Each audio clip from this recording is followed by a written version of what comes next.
голям приют за кучета край София. Съществуващият в момента приют в Горни Богров ще се разшири това лято и ще може да приеме още 1000 бездомни животни. Докъде стигнаха усилията за решаване на проблема с безпризорните кучета, ще разберем на живо от Денислав Борисов. Дени, добър ден! Добър ден от приюта в Горни Богров. В момента тук са настанени малко повече от 800 кучета.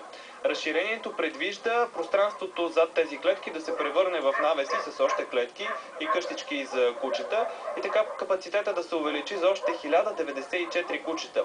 Това на практика означава, че след като приключи разширението, тук ще могат да бъдат прибрани около 1/3 от бездомните животни на София, защото в момента бездомните кучета са малко над 6000. Всеки месец Екоравновесие хваща около 500 бездомни кучета, кастрират се около 300. Тенденцията е, че през последните години популацията все повече се ограничава. В момента броя, както казах, е над 6000, но само преди 4 години те са били над 11 000. Новия приют трябва да предлага и доста повече удобства за бездомните животни. Ето подробностите. 32 лева. Толкова струва месечната издръжка на бездомно куче в момента. Промяна в наредбата, която регламентира гледането на безпризорните животни, задължава общината да построи доста по-луксозен нов приют с повече пространство за животните. Старата наредба предвиждаше на куче да се падат по 3,5 метра, включително заедно с къщичката. Новия приют предвижда 6 метра заедно с къщичката. Разширението на приюта ще струва около 1,5 милиона лева. Съоръженията трябва да бъдат построени за 3 месеца и да заработят още лятото. На практика с тях се очаква проблема с бездомните кучета да бъде решен окончателно.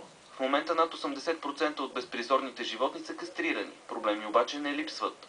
Предпочитат от съседни райони, общини и села, когато 2 пъти годишно роди домашното му куче, да го изхвърли на територията на София. На принципа ще го направим софиянец, те имат пари софиянци, да си ги хранят.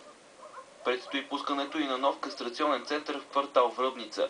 През април пък мобилни екипи ще тръгнат на обиколка в крайградските райони, за да извършват безплатна кастрация на дворни домашни кучета.